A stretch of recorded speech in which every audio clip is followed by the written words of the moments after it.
G'day. Pauline and I are having a barbie tonight.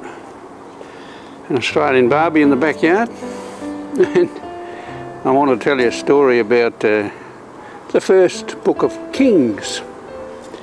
Actually, there were about 4 books of Kings. There was 1 Samuel, 2 Samuel, 1st book of Kings, 2nd book of Kings. In fact, some of the Kings are also recorded in Chronicles. But when the original Hebrew Bible was written in 538 BC, it was only one book of Kings.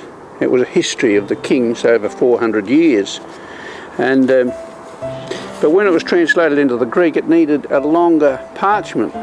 So they needed more space to fit it on a scroll, so they put it into 2 books. So really, this is an excerpt or a selected reading from the first book of Kings.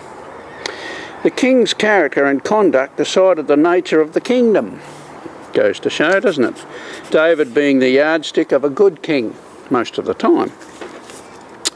The book is God's history of Israel to help us learn lessons from history, and also to tell us that God still controls history. On an average, the good kings lasted about 33 years. I think there was about 19 or 20 of them altogether. The bad ones only lasted about 11 years. So that's where the Lord got involved and moved them on if they were too bad. But the first king was King Saul. He lasted 40 years and he ruled over 12 tribes, but he was one of the bad ones. Second king was King David, also ruled for 40 years over 12 tribes. He was a good one. And the third king was King Solomon, David's son, and he also ruled for 40 years over 12 tribes. But he was a mixture of good and bad. After Solomon, the tribes divided into 10 tribes to the north of Israel and 2 tribes to the south in Judah. Now, if you want to know more about the history of the kings, first of all, if you're able to, then read the book. Get all the gory details, all the gruesome details. Or if you want to have a short history of the first book of Kings, just click on the little button that I've put on the screen here and go and hear David Pawson talking about the history of the kings.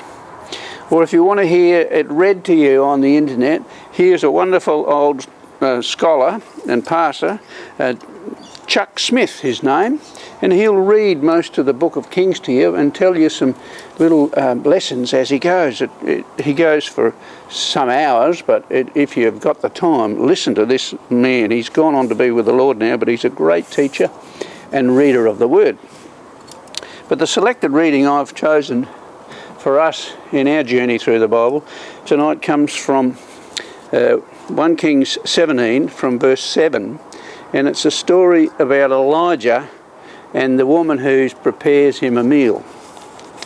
As you know, Elijah first appeared in this book on the biblical stage, and he brings a harsh word to Ahab about there's not going to be any rain or dew until I say so, and then he disappears off the scene for 3.5 years and goes to live by a stream where the ravens feed him, and he drinks from the brook.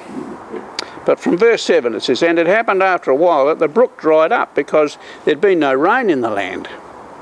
Then the word of the Lord came to him, saying, Arise, go to Zarephath, which belongs to Sidon, and dwell there. See, I have commanded a widow there to provide for you.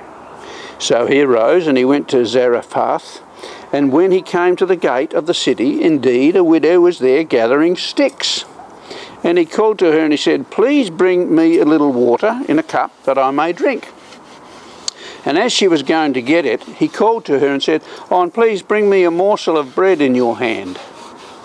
So she said, As the Lord your God lives, I do not have bread, only a handful of flour in a bin and a little oil in a jar. And see, I am gathering a couple of sticks that I may go in and prepare it for myself and my son, and that we may eat it and die. This was her last flour and oil. And Elijah said to her, Do not fear, go and do as you have said, but make me a small cake from it first, and bring it to me, and afterwards make some for yourself and your son. For thus says the Lord God of Israel, the bin of flour shall not be used up, nor shall the jar of oil run dry, until the day the Lord sends rain on earth. So she went away and did according to the word of Elijah, and she and her household ate for many days. The bin of flour was not used up, nor did the jar of oil run dry, according to the word of the Lord which he spoke by Elijah. And that's what I want to tell you a little story about. Pauline and I used to work with the homeless in the city of Adelaide. And occasionally we would throw a barbecue for them in the park on a Sunday, because the other agencies weren't able to provide a meal on that particular day. So we contacted some meat suppliers, and we got 2 boxes of meat. One was a box of sausages and box of chops. Well, we got the barbecue set up down at the park, and all the homeless queued up ready for the midday meal. We had some bread there, and we go to open up the box of chops, and they were green with mould. Oh, what are we going to do? So I was there with another pastor friend who was helping me, and he said, well, we'll just have to ask the Lord to supply all of our needs in this other box. And that's what we did. We shut up the mouldy ones, put them down on the ground, and we opened up the box of sausages, and there was a queue of homeless people there, probably 200 queued up for lunch, because we used to see 180 every day at the day centre that we used to run for the Adelaide Central Mission. And as they came by, we said, well, you can come and have 1 sausage on a bit of bread to start with, and when you finish that, go around and join the end of the line, and if there's any left over, you can have another one. Well, those sausages multiplied in the box, just like the little widow's flour and her oil multiplied on the shelf for Elijah. The sausages were multiplying in the box, because that queue kept going round and around and around, and everybody went away and had their fill.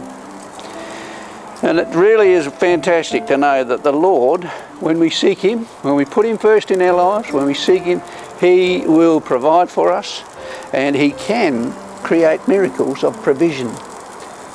Yeah. That's great. You have a great day now, and if you want to follow us in the next book of the Bible, which is 2 Kings, and I've got a great story to tell you out of 2 Kings, press on the little button that shows on the screen right now, and you have a great day, and Pauline and I are going to have a great feed of sausages. See you later.